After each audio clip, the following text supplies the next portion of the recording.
Hello बच्चों, यहाँ पे हम लोग का है टॉपिक क्या है कि हम लोग प्रॉफिट एंड लॉस के बारे में देख रहे थे। तो यहाँ पे हम लोग का क्या था, कॉस्ट प्राइस का फॉर्मूला क्या हो जाएगा, एसपी माइनस प्रॉफिट। ठीक है, यानी कि हम लोग कॉस्ट प्राइस अगर निकालना है तो जो हमारा सेलिंग प्राइस था, सेलिंग प्राइस में से अगर प्रॉफिट को अगर हम लोग निकाल देंगे तो हम लोग का क्या निकल के चलेगा, सीपी निकल के चला जाएगा।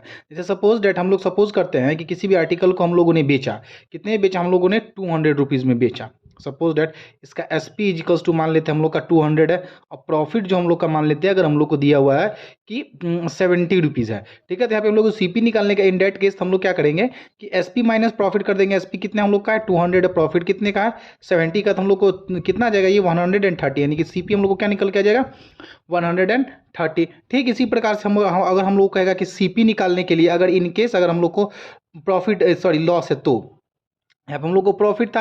अब अगर हम लोग को यहाँ पे अगर हम लोग देते हैं सीपी निकालने के लिए अगर लॉस है तब क्या होगा, तो यहाँ पे फॉर्मूला उलट हो जाएगा, एसपी प्लस लॉस हो जाएगा यहाँ पे।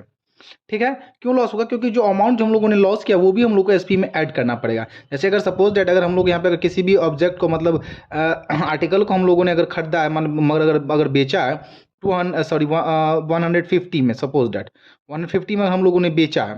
ठीक है, अगर लॉस हम लोग को कितने का लगा है, मान लेते 50 रुपीज़ का, तो सीपी कितने का हो जाएगा, तो सीपी बराबर हो जाएगा एसपी कितने का, 150 का, प्लस लॉस कितने का है, 50 रुपये का, टोटल यानी कि सीपी हम लोग को कितने का हो जाएगा, ये हो जाएगा हम लोग का 200 रुपीज़ का हो जाएगा।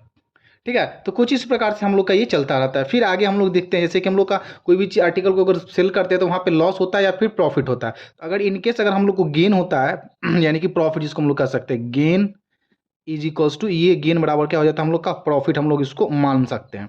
ठीक है, gain is equals to profit हो गया। तो यानी कि गेन जब हम इसी का हम लोग जो प्रतिशत निकालने के लिए कहेगा, गेन परसेंट निकालने के लिए, तो इसको हम लोग कैसे निकालेंगे, तो गेन इंटू 100 बाय हम लोग को ये क्या हो जाएगा, सीपी हो जाएगा। जैसे फॉर एग्जांपल हम लोगों ने ऊपर देखा था, जैसे गेन हम लोग को यहाँ पे हम लोगों ने देखा था, इस केस में हम लोगों ने देखा था कितना था प्रॉफिट, यानी कि गेन हम लोग कह रहे कितने रुपीज़ का था, 70 का। गेन इंटू 100 बट्टा में सीपी कितने का था हम लोग का, यहाँ पे हम लोग यहाँ पे सीपी निकाल रहे कितने का, 130 का। आप देखिए यहाँ से अब इसको कट कर देंगे, अब कितना हो जाएगा 70 इंटू 10, इसको कितना हो जाएगा हम लोग का, ये 100 हो जाएगा बाय 13, इसको हम लोग डिवाइड कर देंगे अब यहाँ पे। तो जो जो यहाँ पे हम लोग को निकल के वो हम लोग का क्या हो जाएगा, हम लोग का ये गेन परसेंट में आ जाएगा। ठीक है, तो यानी कि इस तरीके से हम लोग क्या कर सकते हैं, इसको हम लोग सॉल्व आउट कर सकते हैं। आई होप आप लोग यहाँ पे जो फॉर्मूला मैंने डिटेल में आपको बताया आप लोग समझ गए होंगे। तो प्लीज़ आप लोग से रिक्वेस्ट है, please do like, comment and share and also subscribe my channel.